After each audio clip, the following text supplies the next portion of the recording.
All right, welcome back, everyone. My name is Dave. This is the Radical Independent. Thanks for watching the channel. I appreciate it. Today, pretty much our number one guest. Let's just be honest about it. Scott Ritter is back with us. He's a former UN weapons inspector and a former naval intelligence officer. I'm actually going to kind of pick his intelligence officer brain today to talk about some things. And of course, he is the author of this book here, Disarmament in the Time of Perestroika, Arms Control and the End of the Soviet Union. You know, Scott, I was thinking we could maybe do or you could do, I have no skill set to even think about doing this, but you could do Disarmament in the Time of Washington, D.C., Arms Control and the End of the American Empire. What do you think about that? That could be the next book, yeah. All right. Well, thanks again for being here. So, Scott, you're a former naval intelligence officer, and I'm wondering what your opinion is on all these objects that are floating around. Obviously, we had the balloon, which got shot down off the coast of, I believe it was South Carolina, floated across the country, made a very slow trek. I'm sure everybody got a good look at it. And now we've got a total of 4 objects that have been taken out. NORAD apparently adjusted their, this just sounds so amateur. They had to adjust their radar equipment to catch the slower items because they were missing the slower things that are floating around up there. What's your take on all of this? And now we're getting some media folks who are coming around saying, well, you know, this could be China and Russia working together to kind of just distract us from something. Or, of course, there are UFOs. That's the other big thing. Everyone's running with the aliens have finally gotten here and they have found no intelligence, but yet they continue to put these things out there. So I was wondering what your take was on this. Well, first of all, I was a Marine Corps intelligence officer, not a naval intelligence officer. So I'm a higher form of life. Because Marines, of course, are the best intelligence officers in the world because we do everything. But I stand corrected. Let me put it this way.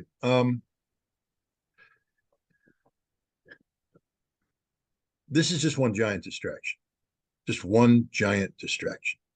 The Chinese weather balloon, the Chinese, whatever we want to call that, it wasn't a sophisticated intelligence collection platform. You can't have a sophisticated intelligence collection platform operating in a high altitude balloon. What it can be is a very targeted information collection platform about, say, weather patterns, particles that are up that high. You know, this is all the kind of stuff that China's already told us about. I mean, China has been running high altitude, weather, experiments, to send. First, they send tethered balloons up to find out what's being, for instance, they're very concerned about what's happening in the Tibetan plateau because you have the melting of glaciers, and this could cause a problem long term for China. So they want to understand what's happening above that. So they sent tethered balloons up there with experiments that looked suspiciously like the experiment that was underneath this floating balloon. Now, so the Chinese aren't stupid. They know that you can collect information in one place, but when you're dealing with weather, you're dealing with patterns. They rotate around the earth. So if you want to know about what's happening in Tibet, you need to know about what's happening around the world, where the changes are made to particle structure that has an impact on China. So you put these balloons up with these experiments and they collect the data. This, ladies and gentlemen, is what was happening. Nothing more, nothing less. If the United States government disagrees with me, I dare you to put your evidence out on the table. Make public the disclosure about what you found when you shot down this balloon. Bring out the technology, lay it out, and let experts look at it. Because frankly speaking, I don't trust the U.S. government ever again. They don't get a free pass. Mr. Kirby doesn't get up there and brief me and expect me to believe a word he's saying. This is a distraction. This is, and look at the embarrassment. I mean, suddenly we're shooting down balloons over Canada and the United States because they pose a threat to what? Air traffic, as if these balloons haven't been existing there forever. When was the last time an airplane went down after colliding with a balloon at 30,000 feet? Never, never. So don't tell me suddenly this is a national security threat that requires the tweaking of NORAD's radars so that we can send F-22 aircraft or F-16 aircraft up to fire 400,000 missiles to take down a balloon that we don't even know what it is. We can't even recover the data because we blew it up. It's gone. This is stupidity in the extreme. Stupidity in the extreme. And what are we doing? We're doing two things. We are distracting ourselves from what's happening in Europe right now by attempting to shift focus to China. And we're hyping up the xenophobia in America. We're trying to make Americans fear everything China, while distracting from our failures in Europe and the last time we embraced a phobia, Russophobia. That's all this is. This is one giant distraction by the Biden administration that's running scared. They have lost control of the world. They're not in control of anything. They don't control any narrative, so they're creating their own narrative. The Chinese balloon threat, and now we're finding out it's a Chinese-Russian balloon threat. This is stupidity of the highest order, and I would hope that people who call themselves journalists would just start asking basic, fundamental questions along the line of which I raised with you. What is the experiment? Why was it a threat? Why couldn't you identify the experiment? I mean, I don't want to get into too much classified information here, but we have airplanes that are actually specialized in flying and taking high resolution photographs of objects in the air. And I could have imagined that we could have taken one of these aircraft. They're normally based in Alaska because they fly and take photographs of Soviet or Russian reentry vehicles high in the air. Why couldn't they fly underneath this balloon and take a nice picture of it? Why couldn't we have taken an RC-135 electronic warfare or electronic intelligence airplane and fly it nearby to capture the signals coming from this thing, to gather a fuller intelligence picture before we shoot it down? I mean, again, we knew exactly what this balloon was. I'm telling you right now, there's a classified CIA briefing that was sent to the President of the United States that said this is a weather information collection balloon. The experiment is known to us. It's actually a joint experiment derived from work that we have been doing with the Chinese to collect information about global warming. And we shot the balloon down. And now we're shooting down all the other balloons that NORAD now is magically finding by tweaking their system. Stupidity of the highest order. Let me ask you a follow-up question. Is this like a campaign, like, the run up to the Iraq war or whatever war, where you have to convince the population that there's this threat?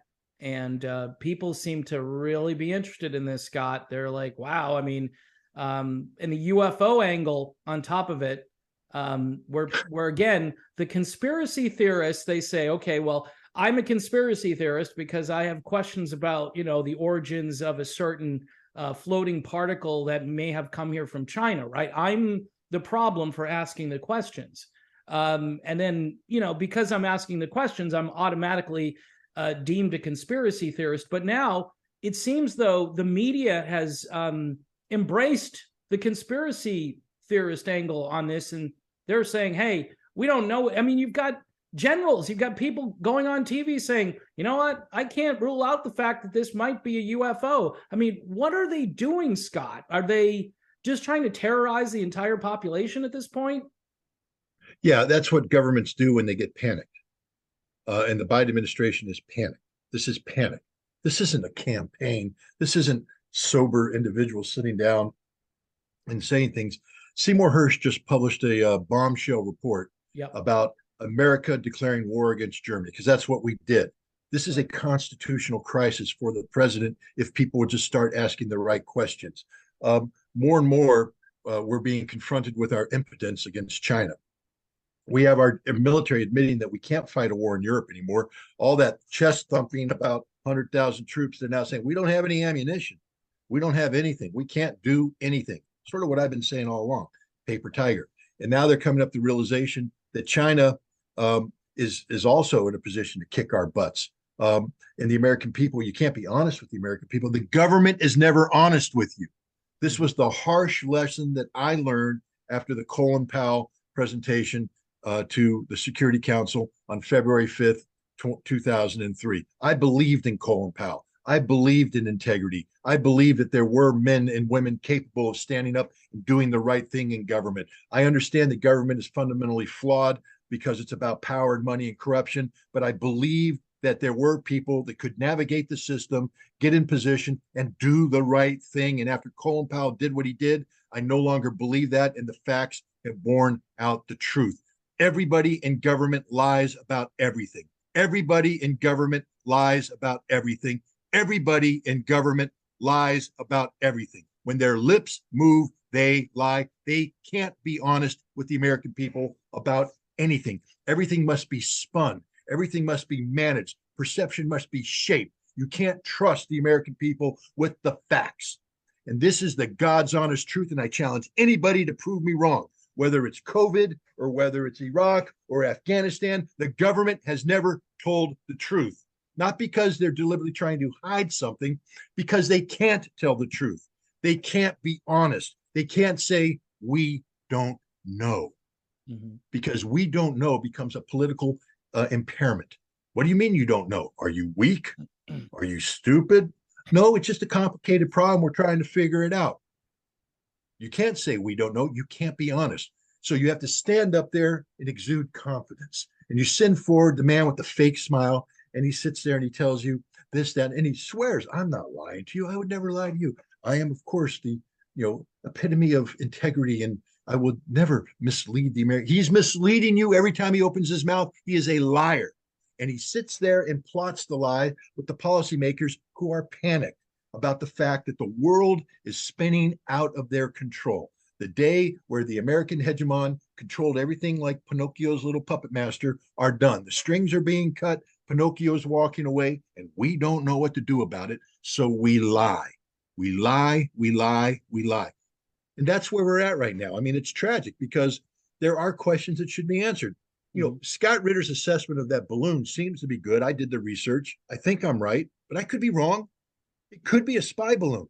Mm-hmm. And we should know what that balloon is. I'd have preferred we didn't shoot it down because that's sort of like an act of aggression. But on the other hand, China doesn't have a right to float a balloon over the United States without our permission. Did China ask for permission? Were these experiments known to the United States?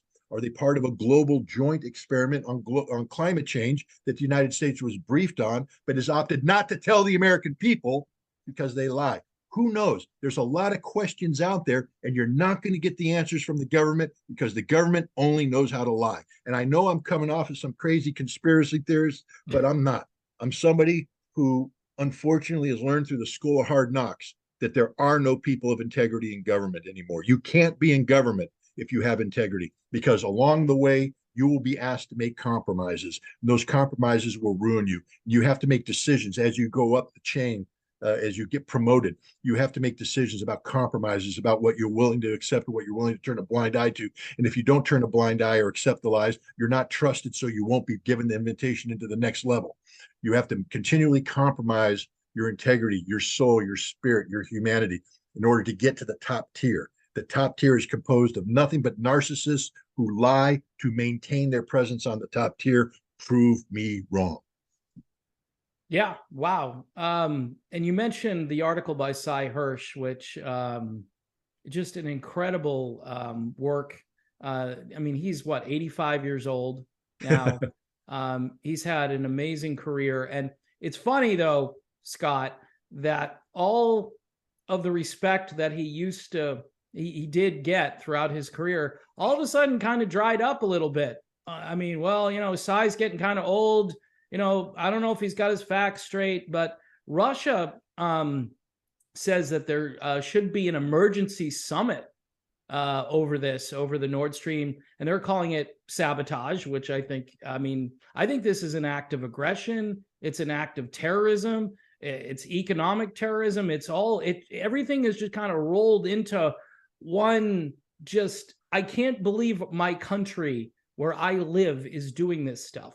And who's it against? It's against Germany. It's against Europe. It's all of this, so that that flow of gas, natural gas, can't get to where it was supposed to go to. And we had Biden actually say at one point, and the media has completely ignored his quote. It's kind of like what he said about Ukraine years ago, and we'll just take this guy out, or and wherever I mean, I know you probably know all of the details here, but Biden said it, yeah, if that pipeline won't be there anymore, it'll, and the reporter's like, well, why won't it be there? He's like, it's gonna not be there. No, it's a confession before the fact. It's like a guy coming up saying, I'm gonna go murder Scott Ritter. Yeah. Why would you do that? I'm gonna do it. Scott Ritter gets murdered. I didn't do it. They did it. What? No, look, Cy Hirsch is. Cy's a good friend of mine. I just have to be honest. We've been friends for 25 years, and Cy's 85. He's an adult. He speaks for himself. He doesn't need Scott Ritter or anybody else running interference for him. But let's just deal with the facts. The fact is, this was a man who won the Pulitzer Prize. He's won a number of Polk Awards, which are also prestigious journalism awards. His resume just reads like the legend of journalism that he is. Mm-hmm. There was a time when the New York Times, he was their premier investigative journalist on national security affairs. He wrote for the New Yorker, which at the time had a reputation of being the most stringently fact-checked journalistic outlet ever. I mean, legendary. The New York fact-checking process was just considered to be legendary. And he wrote for them. So again, here's a guy who wrote for the New York Times back when it meant something. Yeah. Wrote for the New Yorker when it had a reputation for fact-checking, which means that his DNA is about integrity, that he doesn't make stuff up. Do journalists make mistakes? Yes. Do journalists ever get a bad source? They buy a source, they vet the source, and they say, I'm going to run with the source, only to find out, oh my God, the guy played me all along. Mm-hmm. Yes. Has Cy Hirsch ever been played? Yes. He will admit it. So, to sit here and say, I can guarantee with 100% accuracy that Cy's source is good, can't do that. Can't do that. But you have to look at the track record of the man, the way he was trained, the way he has always operated, to understand that he approaches a story with the utmost integrity and with the most stringent journalistic standards, more stringent than anything that exists today in American journalism. There are no standards in American journalism today. So I find it the height of hypocrisy for American journalists to somehow come out and question Cy. Why? Because he dared write what you would. He dared put the words what you wouldn't put the words. And to be honest, you didn't need Cy's source to tell this story. I've told the same story with less details, just by going with open source. What Cy has done, though, and here's the critical thing, this is the most important thing. There are three aspects of his story that come out, that emerge. One, we've had this conversation before. What defines America? The Constitution. That's it, baby. That's it. There's nothing else that defines us. We each have our own personal belief systems that are derived from different sources, but what unites us as a collective is the Constitution, and only the Constitution. Legally, morally, ethically, principally, whatever.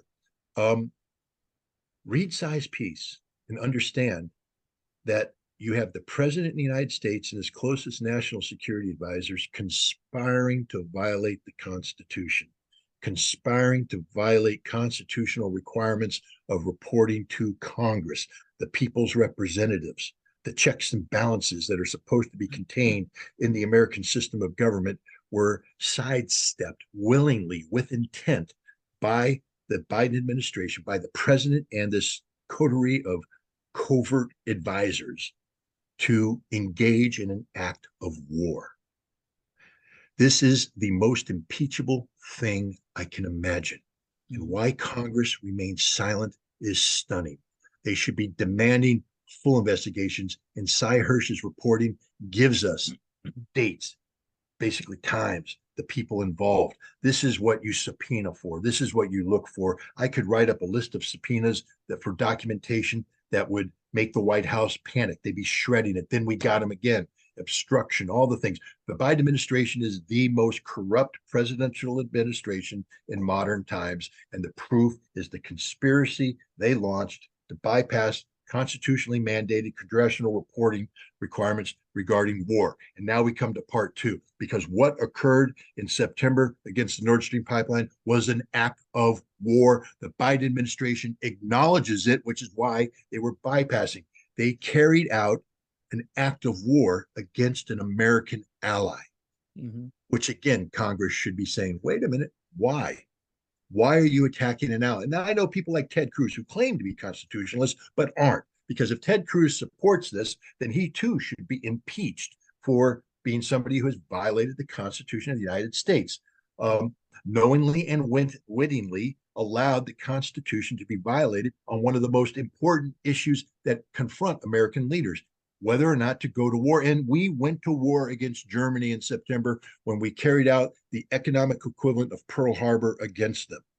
So this is an act of war. And then the other thing that comes out of this, and I don't like using this word, but it's true. The German nation being transformed into a cuckold state. Yeah, literally. It is. They have watched the United States come in and violate them and leave, and they are silent. Silent. They refuse to go down this path, because to confront this path would confront them with the reality that America isn't your friend, that NATO isn't a defensive alliance. NATO is actually an alliance operating against you, against Germany. NATO attacked you. It wasn't just the United States, it was Norway. And if you think it was just the United States and Norway, you're wrong. Great Britain was complicit. Poland was complicit. This was a conspiracy of allies to attack Germany. That's it. But then the third thing, and this is the one that should blow everybody's mind. The date of the attack was in September. When did Joe Biden say he was going to blow up Nord Stream? Guaranteed. He said February 7th. What happened on April 1st?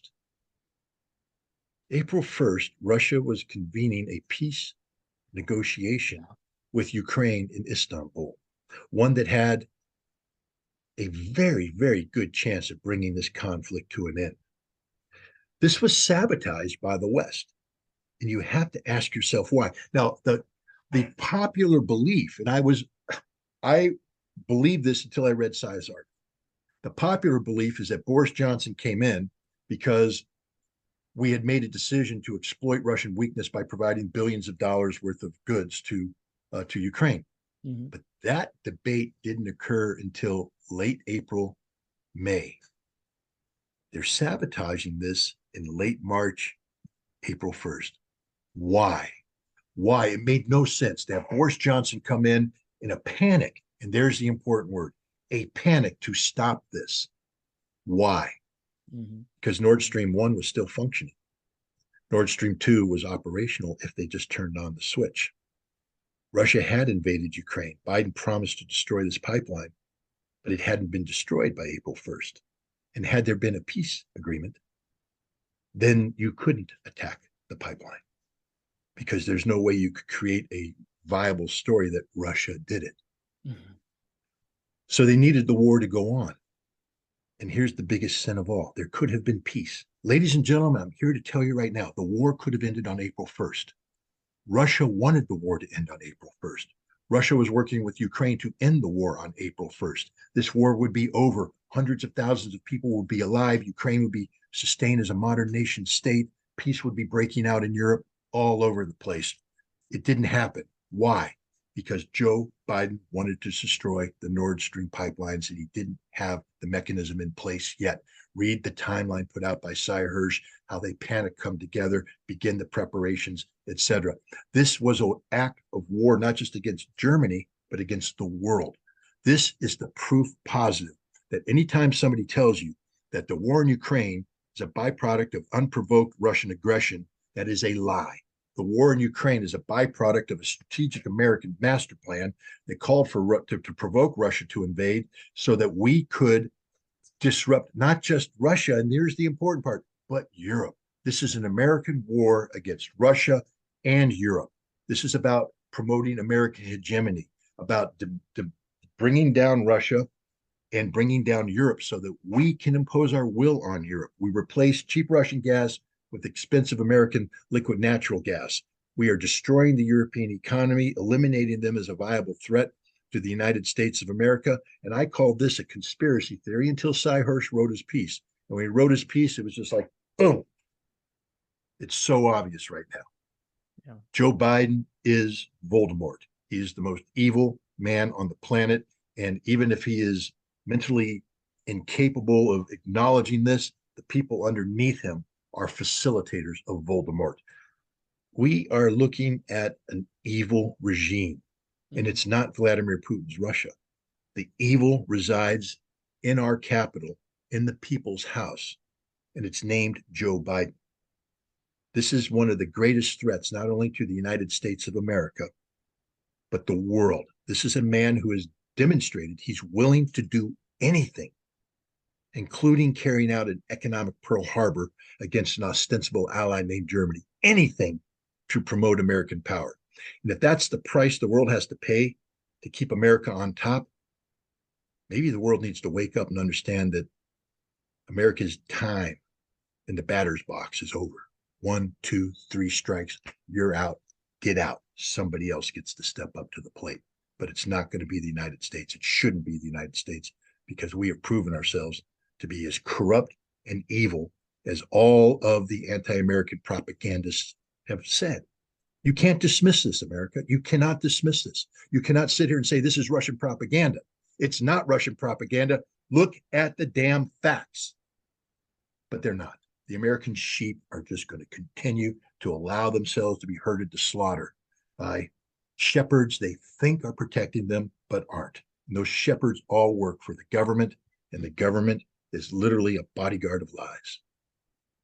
Wow. Yeah. Super well said, Scott. Do you know of any American politicians on any side, left, right, wherever, that are upset the way you are? Has anybody come out and said, hey, this is, I hear a lot about the border situation. You know, the right wingers are more inclined to talk about the open border and Biden not doing his job, and that might be an impeachable offense, and it could be.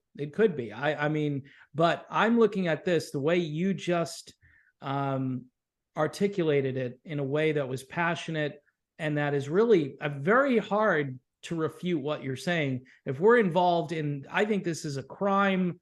It must also violate international law. I'm not an expert on that, but have you heard from anyone in DC that is upset about this? Or is this just like the uniparty sticks together? You know, we all don't like Russia, or enough people. You hear a couple of dissident voices regarding 1 or 2 issues, like we shouldn't send money to Ukraine, which is a start, but we're beyond that now. We're way beyond that. We're at a point now where we're trying, as you said there, to essentially just control the world in a way which is evil and goes beyond just typical geopolitics. I'm just curious if you know of anybody who said anything. No, nobody's stepped up to the plate. They can't. Again, we go back. Let's use the Iraq analogy. When the Iraq War first happened, people said, "When will this war end?" And I said, "Well, the war will end when America leaves." And America, we can talk. I said America won't be able to militarily prevail for any number of reasons, but in the end, the reason to get out will be political, and that can't happen. I said it will take several election cycles for this to happen, because you have to remove those people who voted for the war, because they don't have the courage to say, "I made a mistake," because in American politics, once you make a mistake, you're politically dead. You have to lie, get back to it, lie. Congress, with very few exceptions, has bought into the Russophobic pictures that have been painted about the evil of Vladimir Putin. There's not a single member of Congress that will sit there and say, "I think Vladimir Putin's a good guy. I think Vladimir Putin's actually a good president. He's done great things for Russia." And you can't survive in this environment saying that. So you have to buy into the lies about Russia, and which means you had to buy into the lie about Russian gas. Mm-hmm. How many people actually opposed our opposition? I'm not talking about the act of war. But there were a lot of people that said, I think it's a good idea if we got Germany to shut down the Nord Stream. We don't like Nord Stream because of Russophobia, Russian gas, control of Europe, all the lies. Literally everything they say is lie. Russia was not seeking to dominate Europe through the weaponization of gas. Russia is a energy provider, and they have contractual relationships with clients that need to be sustained over time. And those contracts won't be sustained if any of the clients feel that Russia's using the gas as a weapon. It just doesn't work that way, people. It's business 101. We claim to be a capitalistic society, and we claim to understand business acumen, and yet we throw it all out the window to tell lies about Russia. And every politician has bought into that lie. So now what we're asking a politician to do is step up and say, I am an idiot. I am the dumbest person on the face of the earth because I bought into all the lies. And now I'm telling you to believe me on this thing. There's not a politician that has the courage to do that. I've said it before and I'll say it again. When you're explaining, you're losing. And so now to come up and talk about this, they have to explain away what they were.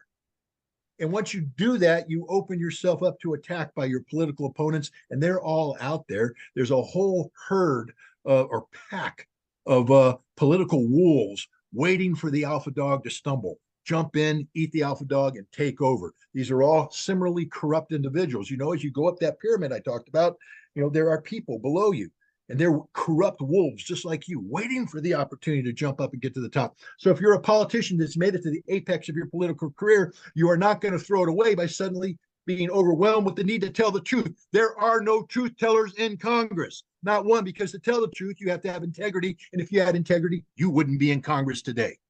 That's just a simple statement of fact. So stop hoping for a miracle, because it ain't going to happen. The only way to make it happen is to elect the right people to Congress. And right now, the system won't allow that to happen, because the system, we criticize the Iranians. They're a theocracy. They put out a religious litmus test that you have to pass to get in there. Okay, I get it, guys. Do we not have a financial litmus test? When was the last time a poor person got elected to Congress? Or in order to get elected, do you have to sell your soul to donors who provide the money, the monetary litmus test, for you to be invited up through the clouds into the inner room? And that's what happens. Now you're in the inner room and you want to keep climbing because it's beautiful. I have power. I have prestige. I have money. This is everything I always wanted. No, you forgot. What you wanted was to be a truth teller. You wanted to support the people, but now you're up there in the upper chamber and you forget about the people, and you keep climbing higher. And the more you climb, the less you remember the people. There's nobody at the top right now who believes in the people, who supports the people. They claim to, their lips move, they lie, but they don't. This is clearly the most, this is a Mr. Smith goes to Washington type moment. We need, remember that the Jimmy Stewart movie? Yep. We need Mr. Smith now. We need a guy to get on the congressional floor and hold a filibuster and almost kill himself trying to tell the truth, fighting against, where is Mr. Smith? Where is Mr. Smith? He doesn't exist. He only exists in Hollywood. Yeah. He only exists in Hollywood. There are no Mr. Smiths. There are no Mrs. Smiths. They are all corrupt, and I will tell that to their face. AOC, you're corrupt. Bernie, you're corrupt. All these, people that everybody says are so wonderful, they're all corrupt. They've been corrupted by power. They've been corrupted by money. You can't get elected without money, and unless you're Donald Trump, able to write your own checks, and even he didn't do that, you can't get elected. So let's stop pretending there's somebody in Congress that's going to do the right thing. Yeah. All right. Well, I knew it was bad news, but I guess I wanted to hear it from you. Maybe there was somebody that you had seen or heard make a statement, because again, it's a uniparty. I'm not a member of either one of those parties. I have been, but I don't see any use in it. It's a big club, as George Carlin likes to say, or used to say, and we're not in it. So we're not in it. At some point, I think we all have to kind of organize and do individual things. I know you've been doing some public speaking, and I know you're back on Twitter battling it out with some folks who look at you, and I've seen some exchanges between you and some people that I admire, And those people are nitpicking at you because they think you're just this Russian warmonger type guy that is rooting on Russia, which means that your view, that like you would support Russia winning this conflict. I think your view is the conflict started. Russia has a right to defend themselves based on what NATO was up to. And there are a lot of real, aloof libertarian type people that are like, oh, but any conflict is bad. Well, but they're not that concerned about, say, the US, what they're doing in Somalia, which again, I think yesterday or sometime during the last couple of days, we just went through there again, and the media doesn't report any of it. You have to go digging for this stuff. But you're not, Scott Ritter, you're not like pro-war for the sake of being like this warmonger. You're looking at the whole world and saying someone needs to break up this monopoly that the United States is trying to have, and it's either Russia or China or Brazil or India or somebody who puts this thing where the United States is no longer trying to be this global hegemon. And it's flabbergasting to see, these people coming after you for just expressing your views and being passionate about. I think on the show one time you said, I'm for the war party instead of the peace party because the peace party is completely ineffective. Maybe elaborate on both of those things. Look, if the Libertarian Party is the party of peace, then they are failing. Yeah, I know. So get the hell out of my face. Okay? I don't deal with losers, not in an issue like this. I said I'm the war party because that means I understand war. I understand the tragic necessity of war, but I also understand that war should be the last option and that we should exhaust all efforts prior to war to prevent war. I'm in the war prevention business. Now, if you want to fight war, I'll kill you. Okay? Because I'm not a pacifist. And I made that clear in my tweet to them. They were like, Scott Ritter's not I said, I'm not a pacifist. Scott Ritter's not anti-war. I'm not anti-war. I said, war, and I used the one that got me in trouble, the one they've all hyped up on, is I said, I love dogs. Hell, I got 3 of them right here. Fortunately, they're not barking yet, but they will. Love them. I love all dogs. I think dogs are wonderful creatures. But there are rabid dogs out there that threaten us. If the rabid dog is in the street, it needs to be taken down. And we need Atticus Finch to come out and shoot it. To Kill a Mockingbird. Great movie, great book, great movie. Gregory Peck comes out, the lawyer with the glasses and the tie, but he takes the rifle because during the First World War, he was a warrior and he knew how to shoot. The best marksman in the unit. Bam! Takes out the dog. Boom. And I said, we need Atticus Finch because there are rabid dogs. And I said, Ukraine is a rabid dog and Russia is Atticus Finch. And I firmly believe this. But that is the one they all went, oh, we can't have anything to do with him. He's pro-war. Pro-war? I'll tell you what. You fight a war and you tell me you're pro-war, you son of a bitches. All right? Pro-war, the fact that I've been to war means I'm anti-war. And I'll put my anti-war street cred on the table with anybody. Scott Horton, let's bring it on, bad boy. You think you got anti-war cred? You ain't got shit. None of you libertarians have shit because you haven't done anything in your lives. Where were you trying to stop Iraq? You weren't with me. You were doing your little libertarian shit, which doesn't work. We're anti-war. We're anti-war. We're anti-war. Wham, we're at war. You didn't try. You didn't put it all on the line. You didn't sacrifice everything. You're not anti-war unless you put it all on the line. You know who puts it all on the line? Warriors. Yeah. Warriors who know what it means to take an oath to uphold and defend the Constitution of the United States against all enemies, foreign and domestic, who have put it all on the line, willing to lose their life to defend that Constitution. And now in seeking to pursue an anti-war posture, I want to do it constitutionally. I want to do it the right way. I want it to succeed. I believe in victory. You know who else believes in victory? Warriors. Why? Because if you lose in war, you're dead. You're dead. This isn't a game, Horton.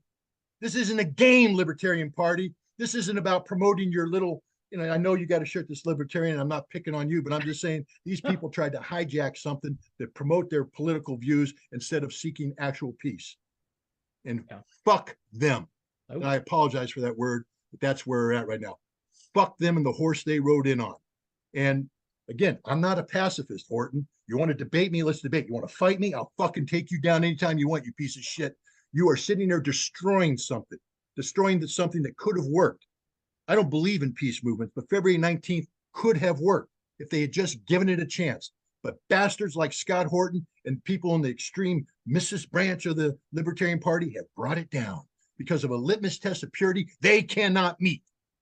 We're anti-war. You ain't anti-anything. You're just pro-extreme Libertarian Party politics where you're willing to sacrifice everything to achieve your own little political game that's being played.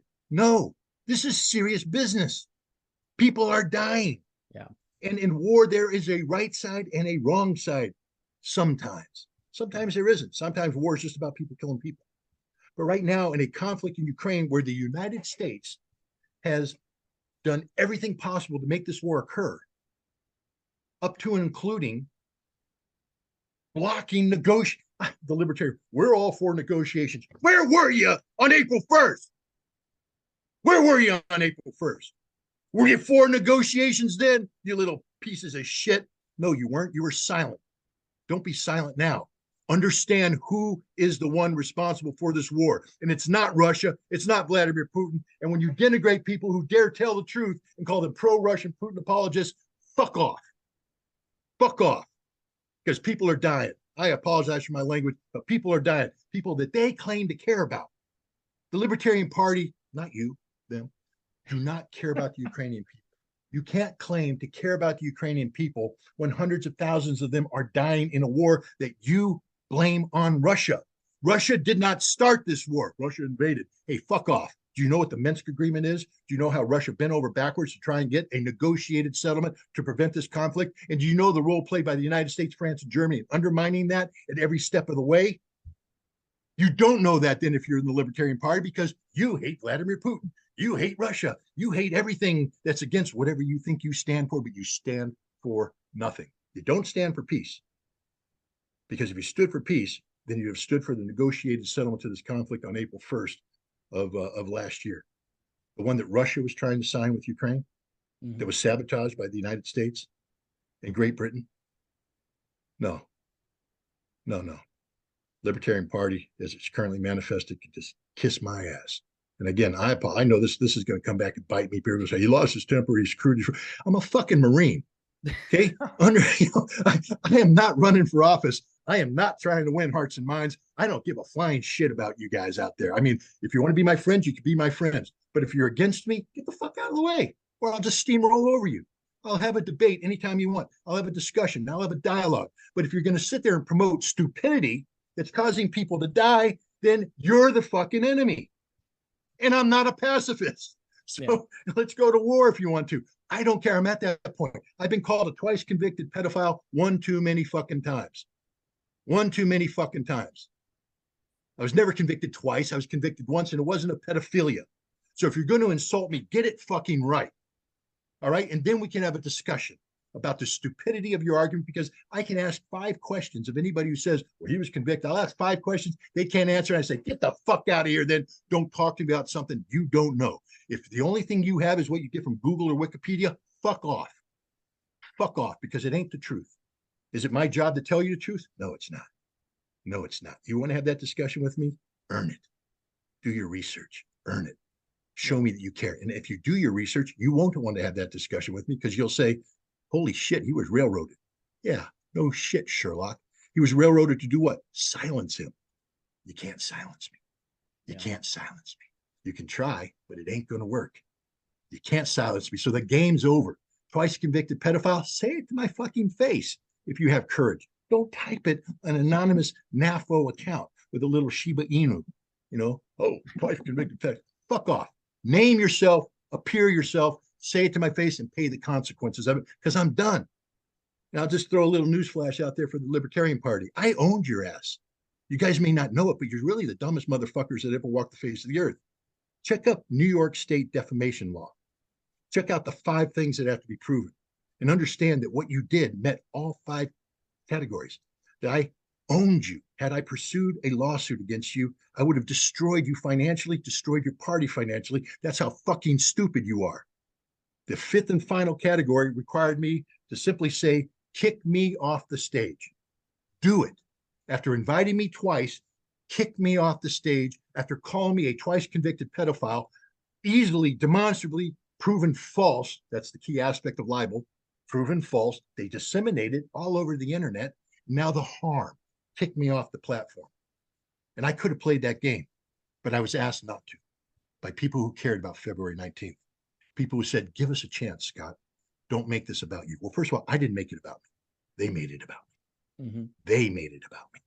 So let's have that fight. But I'm not saying that I'm the most honorable man in the world, but I stepped down. I stepped away from that. Mm-hmm. I said, okay, I'll back off. You have your rally. But I'm never going to stop saying, fuck you, Libertarian Party. I owned you. I had you right here. I could have crushed you, and I didn't. Not because I care about you. I don't. I care about the rally that was supposed to happen with your participation.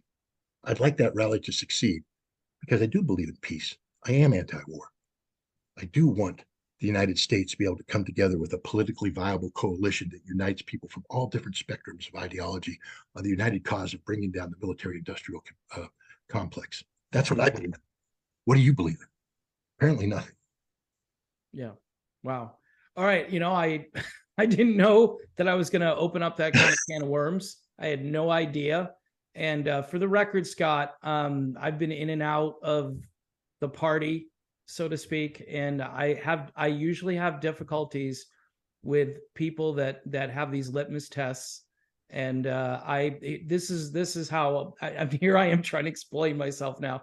No need to. I wasn't attacking you. No, I know. But I want the audience to know that, I look at the Republican Party as lost. I look at the Democrat Party as even more lost, if that's possible. I look at a lot of the libertarian ideas as good ideas. All right. I don't consider myself a pacifist, and I don't think the founding fathers were either. I think they said don't go running around chasing monsters, and that's what we're doing now. I would like to get to that point, Scott. If you take an oath to the Constitution, you're obviously supposed to defend against enemies both foreign and domestic. Is pretty straightforward. So if you're a libertarian type and you're saying, no, we should just kind of turn the cheek every time, no matter what happens to us. Yeah, Jesus did that, right? And they crucified Jesus. So I think the bottom line... But he turned into Christ. Yeah. But he had a mission. He knew this was his mission. So when I'm looking at with Russia and Ukraine, I'm thinking, man, I hope Russia wins. And here's why I hope Russia wins, because it breaks up this new world order that everybody's been talking about since George H.W. Bush, because Russia can be its own country, trade with who they want to, not be interfered with, whether, it's just, you've got the West, which seems to be clutching and holding on to this old way of thinking. And now you've got these emerging countries that are basically saying, we don't need these people. We can succeed. They're going to sanction Russia some more, Scott. That didn't do any good. That's worked. Yeah. Good plan. That is going to work this time. As far as the libertarian types, yeah, they're hard to get along with. They're really hard to get along with, because again, you have this purity test, and they'll go around and say, oh, you're only like 60% on board or 70. I'm like 0% on board with the other two parties, right? Or 5%, 10% with Republicans, and zero negative numbers for Democrats. I'm negative 50. And with libertarians, I'm like a plus 60 or plus 70, so I look at it that way. I just wanted to explain to folks, and I can have a conversation with Scott Ritter and not freak out that Scott is passionate about one side. This is what people should recognize. One side has a Nazi coalition, and the other side fought Nazis in World War II. So it's like, okay, think this through. Think this through.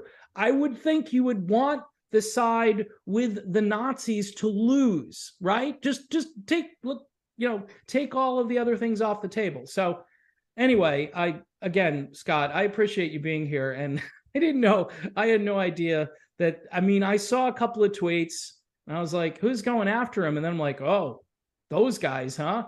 And I don't spend a lot of time on Twitter because I might say something and you're healthier for it. You won't lose your temper like I do. Yeah. because I mean, look, again, first of all, I want to apologize to your listeners. I mean, I apologize for that. I should be better than that. But put yourself in my shoes for a minute, and understand that this is 24/7, 7 days a week, never ending. Yeah. It's a permanent cancel culture. Yeah. They're trying, and again, if it's just me, maybe I wouldn't respond. It's my family. It's my friends. It's everything I stand for. It's my life. Yeah. They're literally trying to erase my life on a bodyguard of lies. And again, if you've got, I'll just say it right up. If you guys got a problem with the conviction and you don't want to believe me, that's your right responsibility. I will not ever blame you for that. But at least call me what you think I am based upon the facts. But there's a word out there that's the worst word you could apply to anybody, and that's pedophile. Yeah. That is a horrific word. And, you know, the irony is I could have murdered somebody and I would be accepted on the libertarian platform. I have never harmed an American in my life. I've never tried to harm, let alone a child. And I could have murdered somebody and I would have passed the Libertarian Party's litmus test of purity. But this is a lie, a flat out lie, demonstrable lie, designed to destroy me. You can lie about me all you want. I don't care. But if your intent is to destroy me and in the process destroy my family, understand this. I will kill you before you hurt my wife and my children. I will kill you. And no, maybe in New York they'd convict me, but I don't imagine there's too many juries out there that convict a loving husband and father for protecting his family from attempts to destroy them.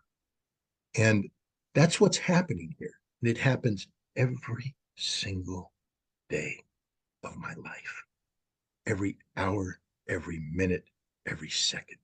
And every once in a while, because I am a human, I lose my temper. And I lost my temper today. So I apologize for that. Yeah, no apologies. You don't have to apologize, Scott. I appreciate having you on and you agreeing to be on. So we'll wrap up. you probably need to take a little break, and I got to check my blood pressure. Yeah, I'm sure this video might go kind of viral, which might be good for me. Let me just put it out there, folks. For entertainment value, this was way off the charts here. But for you libertarians out there, the litmus test stuff makes me want to take the shirt off and grab, a Constitution Party shirt, which it doesn't matter. I'm just gonna, the channel is called The Radical Independent, and that's the way it started, and it's not the Radical Libertarian. But Scott Ritter, anything going on with you? I know so the public speaking engagement is off, I take it, right? Or what's going on? No, that's off. Look, I made, again, this is just how stupid they are. I made plans to go to Washington, D.C. Yeah. So I actually bought tickets, made hotel reservations, and I'm going to go down there. My daughter's down there. I'm going to visit with my daughter. I'm going to visit with friends. I'm going to, get some work done down there. But no, I won't be part of the February 19th rally. They don't want me. Therefore, what's that old saying? Why join a club that doesn't want you to be a member? Yeah. So, George Carlin, even more right here. Okay. All right. Well, thanks again, Scott. Again, for everybody out there, check out Scott's book. This is kind of a blueprint, to move forward and to actually get to a legitimate peace.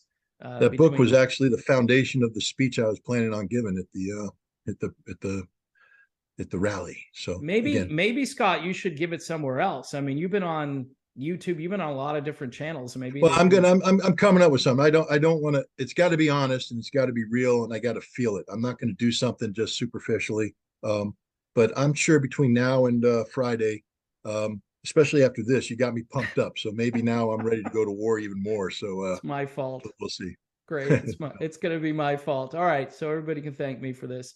All right, Scott Ritter, thank you so much. And try to enjoy the rest of your day, sir. All right. You too. Thanks a lot.